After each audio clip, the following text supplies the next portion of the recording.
FSN Radio. It's all about what's next. Go to financialsurvivalnetwork.com and sign up for your free weekly newsletter. You'll also get 3 free reports. The Financial Survival Network. It's all about what's next. Welcome. You are listening to the Financial Survival Network. I'm Kerry Lutz. We're back from Vancouver from the Sprott Resource Investment Conference. A lot of great things there. You'll be hearing a lot about them coming up in the days and weeks ahead. If you haven't been watching the markets, don't worry. I've been watching for you. Today, as of August 5th at 2:15 p.m., gold up $24.60 the ounce to $14.65 just about. Silver up 21 cents the ounce, up to $16.40. These are big highs, new highs, multi-year highs. You need to take a look at this if you haven't already. A lot of reasons for that. And the reason I'm bringing it up right now is the last catalyst that made gold go up was Trump's imposition of tariffs upon Mexico. The day he did that, gold was up nearly $30 the ounce. Last Friday, when Trump imposed additional tariffs on $300 billion worth of Chinese goods, gold took off up nearly $32 the ounce. This is the follow-on rally or the continuation of the rally. So gold has gone up nearly $57 in 2 days. That is a very large move. You know, it's only 3 to 4%, but in 2 days, that's a big move. Well, what's with these tariffs? What effect will they have? Is Trump playing with dynamite, juggling dynamite, as one of our other guests would say? Well, we have to really think about that. But is the risk worth the reward? Well, our good friend Jeff Ferry is with us now. And you know Jeff because he is head of, well, you can find his site, prosperousamerica.org, otherwise known as Coalition for a Prosperous America. Jeff, welcome back. So more tariffs. Is this the end of the world, or are we on the right path? I think it's a step in the right direction, Kerry, and I think the stock market is overreacting, but then they overreact to many things. Well, that's the stock market's job, is a barometer of future economic activity. Yes, one day, 1 week does not a trend make, but we've been going on with tariffs, using tariff as a tool of foreign policy by the president, and it seems to be disrupting the markets.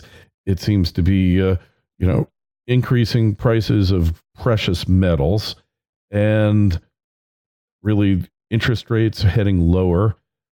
All these things are happening. The dollar was up, which in theory is bad for American exporters, at least exporters that create goods here, not so much for the multinational entities that produce goods all over the world.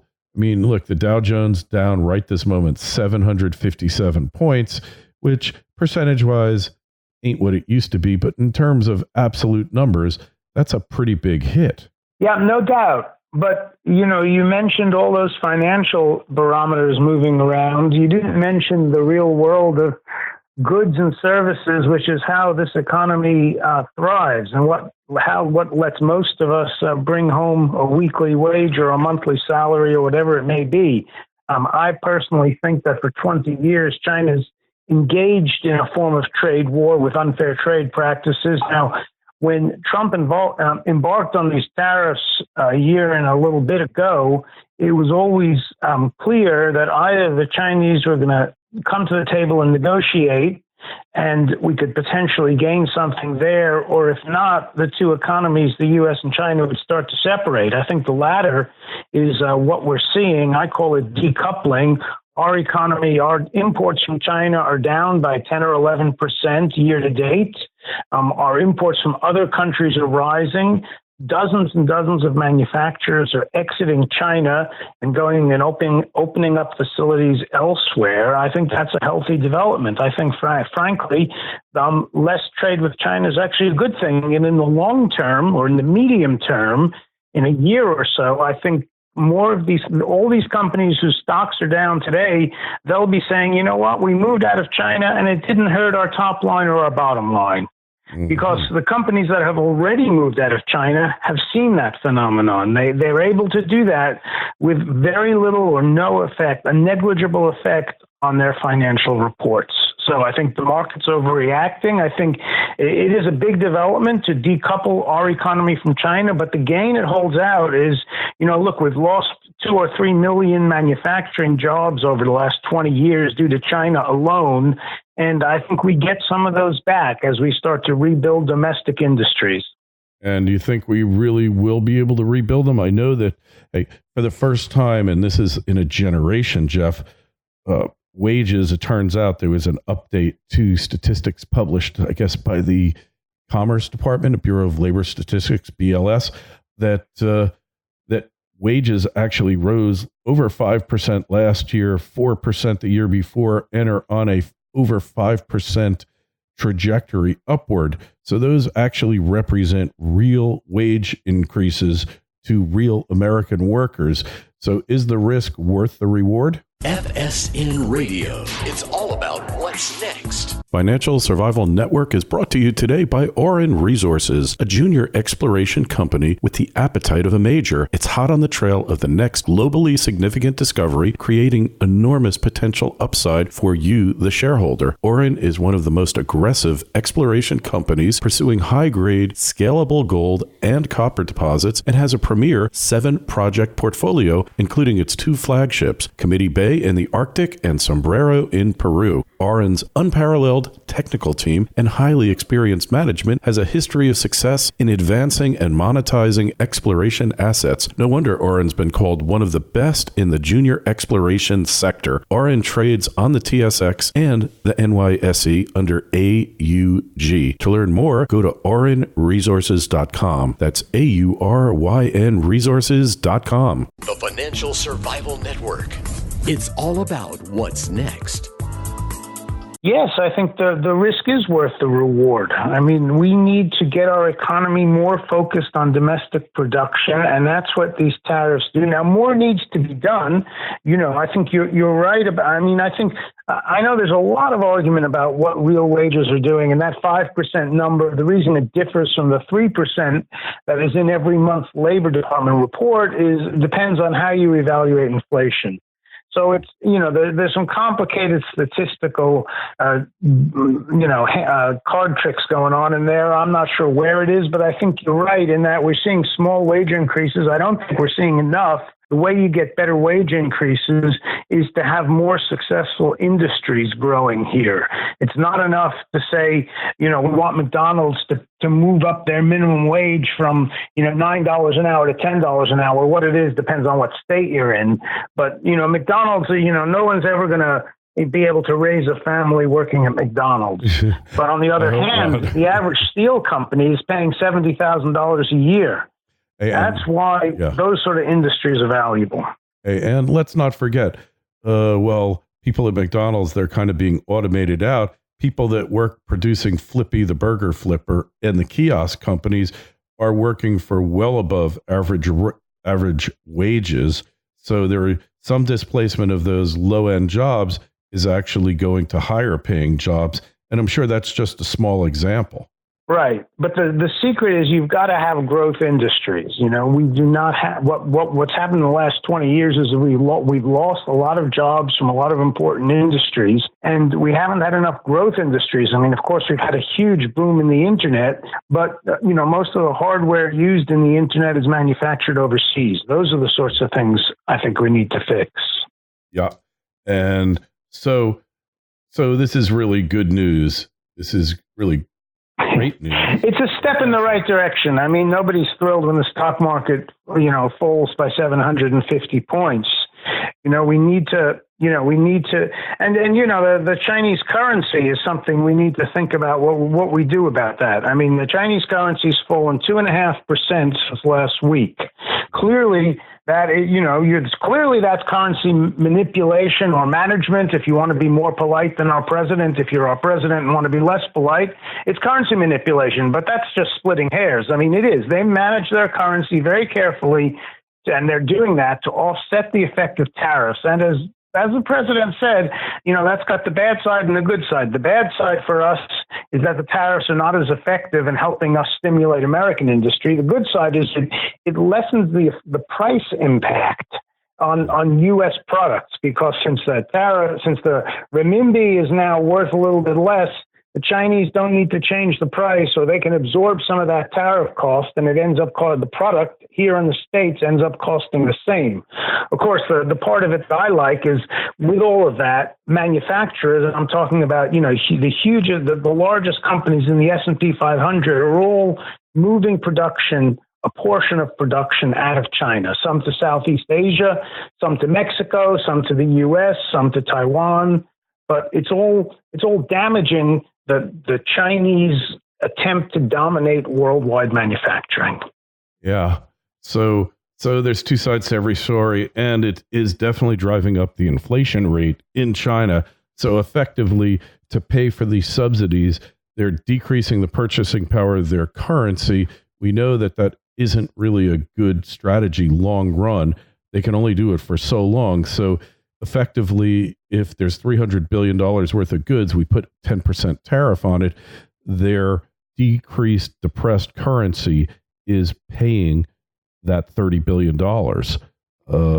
It's really going to decrease their standards of living and put companies out of business when the purchasing power of the renminbi is decreased by design. Yep, that's true. And they're papering over everything by expanding credit all the time. And they have a huge credit bubble over there. And at some point, the chickens will come home to roost. The Chinese economy is not very stable. It's built on a foundation of sand. So the thing is, you don't know when it's going to happen. They've got such a totalitarian government. This could go on for years. But at some point, it's all going to turn to sand and start to crumble. You think so, huh? Think the situation is that potentially desperate for them? Yeah, I do. For them, yes, it is. I'm not saying it's an explosion. It's not, it's not a crash like we had in 2008. But it's a crumbling where the banking sector starts to go bust, and the state's got to step in and preserve what it can and let other companies go to the wall. Yeah. And, that has serious political ramifications as well as economic. Yep. Agreed. So what do you think we're going to see? Is he going to raise the tariffs to 25% at some point? Because that's harder to make up for sure. On September 1st, we're going to have tariffs of 25% on all $500 billion worth of Chinese imports. I think you're going to see a small impact on consumer prices, not large, but small. You're going to see electronics and other things go up in price. It's interesting. Apparel prices keep going down and down and down. They've been cutting those prices in China, so I don't think that will go up. They've also got too much competition. But in sectors like electronics, where we're very dependent on China, you'll see prices go up. But that'll be September and the rest of this year. But by next year, more and more companies will be manufacturing these products outside China in other Asian countries where the costs are essentially the same. So, I don't see a lasting effect on inflation. Although, I see the media making a huge deal out of it because that's what the media does. They're good at that, right? They're real good at that. Yeah, they're good at that. Yes, they're right. They're good at stirring up controversy, at, everything, reducing everything to a personal battle and making it Donald Trump's fault. Yeah, it gets pretty tiring. They've got one note on their piano. It's always Trump's fault. When in doubt, just blame Trump, right? And that's kind of been the way they do things. That's the way they roll. And in fact, Trump is doing what should have been done much sooner. It would have been much less disruptive to have other presidents to do it before China achieved this economic power. And so, but Trump really had no option. He had to do this. Right. We've had a series of presidents who've avoided the problem. I mean, you can go back to the 90s and say, okay, maybe they made a bet on what would happen in China and they bet wrong. But after, by 2002, 2003, it was clear that this wasn't working. And they should have addressed the problem, and they never did. And like you say, it's now a bad problem. 20% of our trade is with China. Half of our trade deficit is with China. We've lost entire industries. It's going to be a lot of work to climb back out of that hole, but I think it's doable. Yep, I think so as well. There's still a lot left to work with. The market itself, U.S. market, still 20% of aggregate world demand for goods and services, unlike China's, which with all the people they have is actually far lower number. And it's kind of like countries would say, well, if we can't get the international trade, we'll get the domestic trade.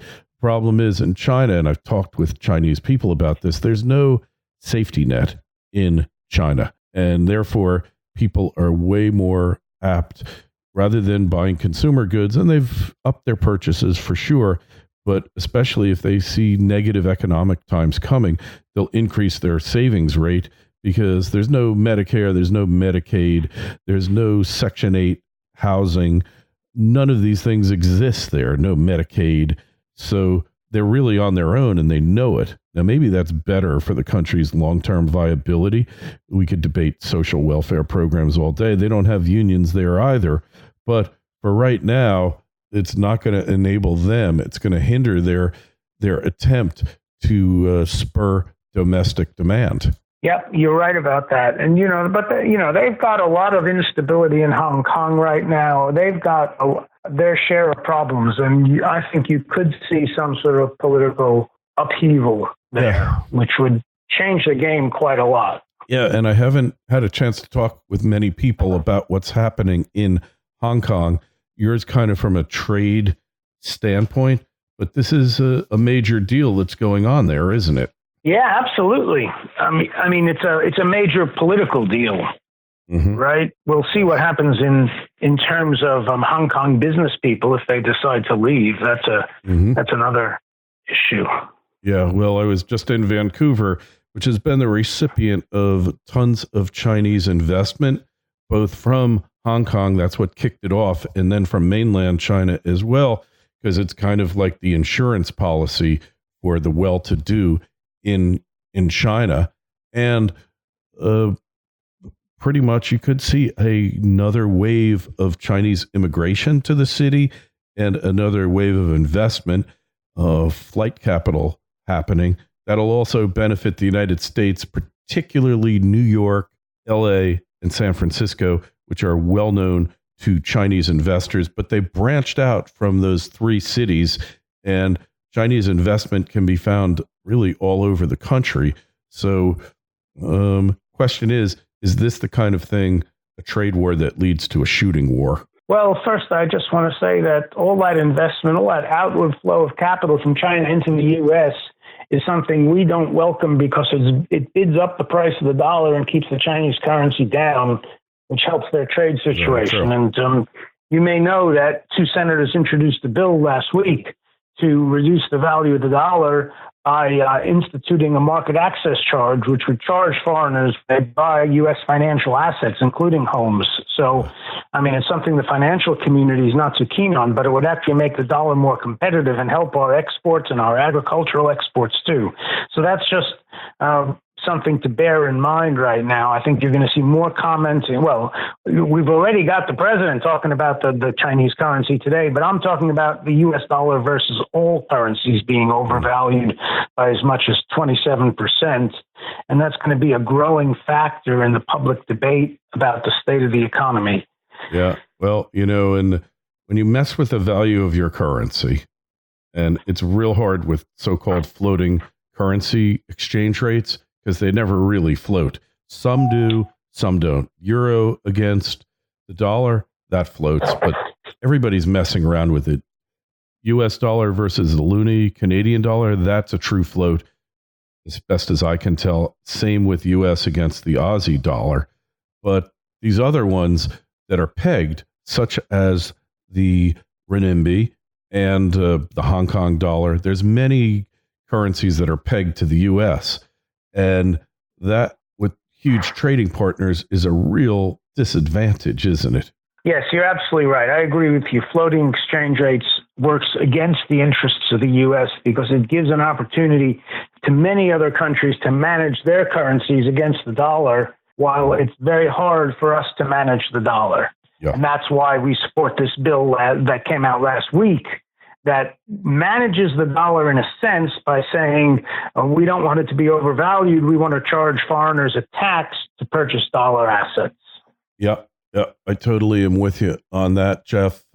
Just looking at the exchange rates, the Chinese renminbi, it's up. It's actually, but it's 7.05 renminbi or yuan to the dollar, which is up from the low sixes not too long ago. So you see it before your very eyes how it's happening. Hey, predictions here. Will the U.S. and China come to an agreement? I would say the odds are against it. I think the Chinese don't want to make the fundamental reforms that the Trump administration wants them to make.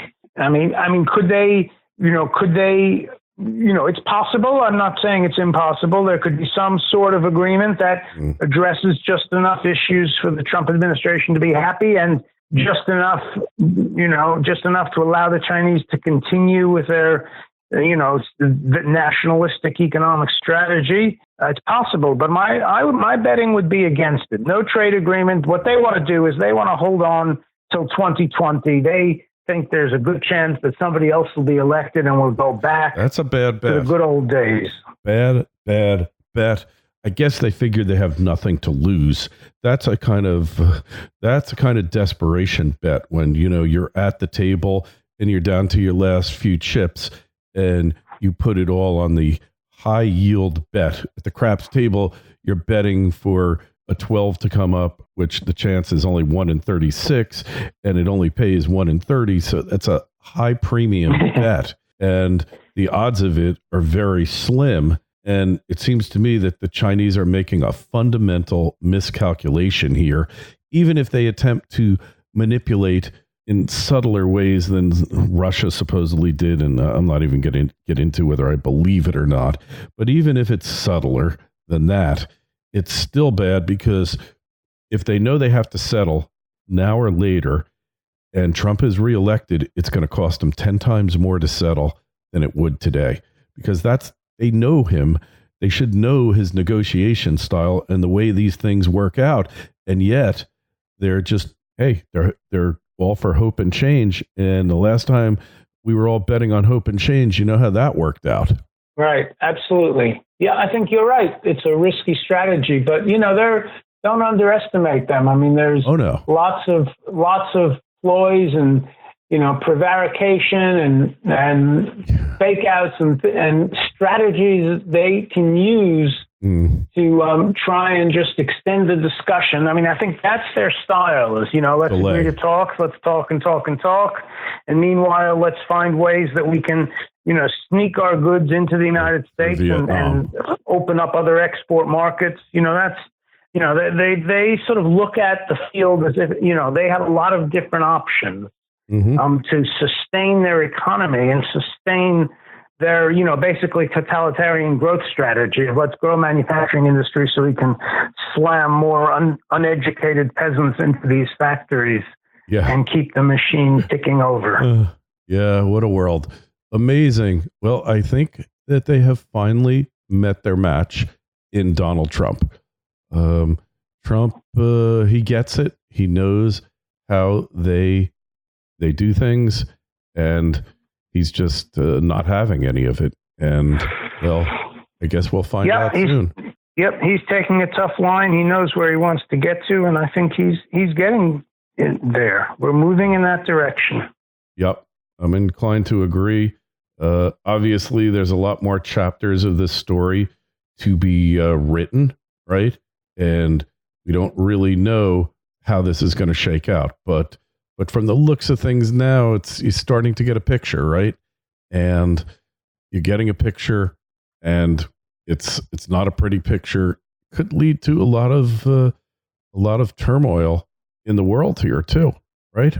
Oh yeah, it's a big geostrategic change for the U.S. to get more aggressive on these issues and say we recognize what China's geostrategic aims are, and we're not going to let them weaken us as they build up their economy and their political power. So yeah, this is we had the Cold War, we had a period of euphoria after the collapse of the Soviet Union, and now we're getting, history didn't end as that academic claimed, and now we're getting back to the real world where there are rivals and there are countries with very bad objectives, and we've got to wake up and take some action. Hey, agreed. Well, it's going to shake out one way or the other. Let's wait and see.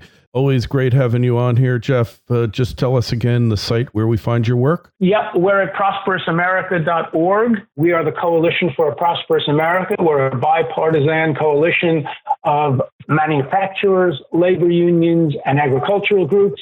Go to prosperousamerica.org and you can read what we say about the economy. You can click on research and read some of my articles. Hey, excellent. And questions for Jeff, myself? The email address, as always, is kl@kerrylutz.com. The Twitter feed is @KerryLutz. The Facebook page, Financial Survival Network. We look forward to seeing you there. Always great to talk with you, Jeff. We'll look forward to speaking with you again next month. Be well. Same here. Thanks, Kerry. Take care. FSN Radio. It's all about what's next. Go to financialsurvivalnetwork.com and sign up for your free weekly newsletter. You'll also get 3 free reports. The Financial Survival Network. It's all about what's next.